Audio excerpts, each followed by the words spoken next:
महाराष्ट्र में कांग्रेस और शिवसेना का गठबंधन टूटा। महाराष्ट्र में एमडीए गठबंधन में पड़ी फूट, राउत का कांग्रेस पर निशाना। एमएलसी चुनाव में कांग्रेस उम्मीदवार को वोट नहीं करेगी शिवसेना। राज्यसभा चुनाव में मिली हार के लिए शिवसेना ने कांग्रेस को ठहराया जिम्मेदार। महाराष्ट्र में महाविकास आघाड़ी गठबंधन अब टूटता दिख रहा है। राज्यसभा चुनाव में अपने उम्मीदवार की हार के बाद से ही शिवसेना कांग्रेस से नाराज दिख रही है। शिवसेना अपने उम्मीदवार संजय पवार की हार के लिए सीधे सीधे कांग्रेस को दोषी मान रही है। शिवसेना का दावा है कि राज्यसभा चुनाव में कांग्रेस ने शिवसेना को अकेला छोड़ दिया था। ऐसे में एमएलसी चुनाव में कांग्रेस उससे ये उम्मीद न रखे कि शिवसेना उसका साथ देगी। शिवसेना सिर्फ अपने उम्मीदवारों को जिताने का काम करेगी। कांग्रेस को अपने उम्मीदवार जिताने हैं तो अतिरिक्त वोटों की व्यवस्था उसे खुद करनी होगी। शिवसेना की सीधी सीधी धमकी के बाद कांग्रेस की सीट फंस गई, क्योंकि चुनाव में जो समीकरण है उससे साफ है कि जब तक शिवसेना कांग्रेस का समर्थन नहीं करती है, अपने अतिरिक्त वोट उसके उम्मीदवारों को ट्रांसफर नहीं करेगी, कांग्रेस के दूसरे उम्मीदवार का जीतना मुश्किल दिख रहा है। शिवसेना ने साफ साफ संकेत दे दिए हैं कि एमएलसी चुनाव में वो एकला चलो की नीति अपनाएगी और उसे अपने दोनों उम्मीदवार को जिताने में कोई परेशानी भी नहीं है। महाराष्ट्र में एमएलसी चुनाव के लिए 20 जून को वोटिंग होनी है। 10 सीटों के लिए हो रहे इस चुनाव में कांग्रेस, एनसीपी, शिवसेना ने 2-2 उम्मीदवार मैदान में उतारे हैं, जबकि कांग्रेस से 5 उम्मीदवार चुनाव लड़ रहे हैं। विधानसभा में विधायकों की संख्या के हिसाब से बीजेपी 4, एनसीपी और शिवसेना के 2-2 उम्मीदवार आसानी से जीतते दिख रहे हैं। कांग्रेस को भी एक सीट तो मिलती दिख रही है, लेकिन पेंच दूसरी सीट पर फंस गया है।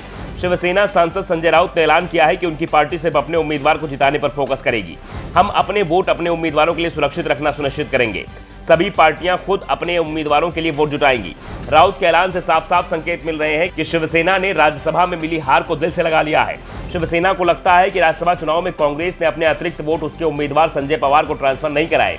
इसी का नतीजा रहा कि संजय पवार भाजपा के धनंजय महाडिक से मात खा गए।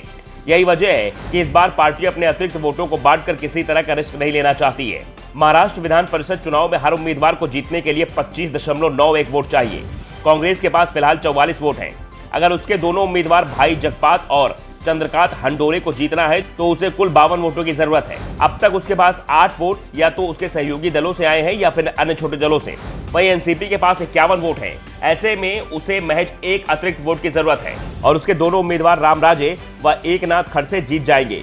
एनसीपी को समाजवादी पार्टी के साथ कुछ निर्दलीय विधायकों के समर्थन की उम्मीद है। शिवसेना के कुल 55 वोट हैं। उसके दोनों उम्मीदवार अमियशा पडवी और सचिन अहीर की जीत के बाद ही उसके पास 3 वोट ज्यादा है। लेकिन शिवसेना को चिंता है कि कहीं उसके विधायक क्रॉस वोटिंग न कर दें, इसलिए वो अपने विधायकों के वोट किसी और को ट्रांसफर करने को तैयार नहीं दिख रही है। शिवसेना को वोट रद्द होने की भी चिंता है, इसलिए वो अपने उम्मीदवारों के लिए 2-3 वोट अतिरिक्त जुटाकर रखना चाहती है। दूसरी ओर बीजेपी को अपने 5 उम्मीदवार प्रवीण दारेकर, राम शिंदे, श्रीकांत भारती, उमा खापरे और प्रसाद लाल को जिताने के लिए कुल 130 वोटों की जरूरत है। वहीं विधानसभा में 106 सदस्यों के साथ भाजपा को यहां 24 अतिरिक्त वोटों की जरूरत होगी। हाल ही में हुए राज्यसभा चुनाव में बीजेपी उम्मीदवारों को 123 वोट मिले थे।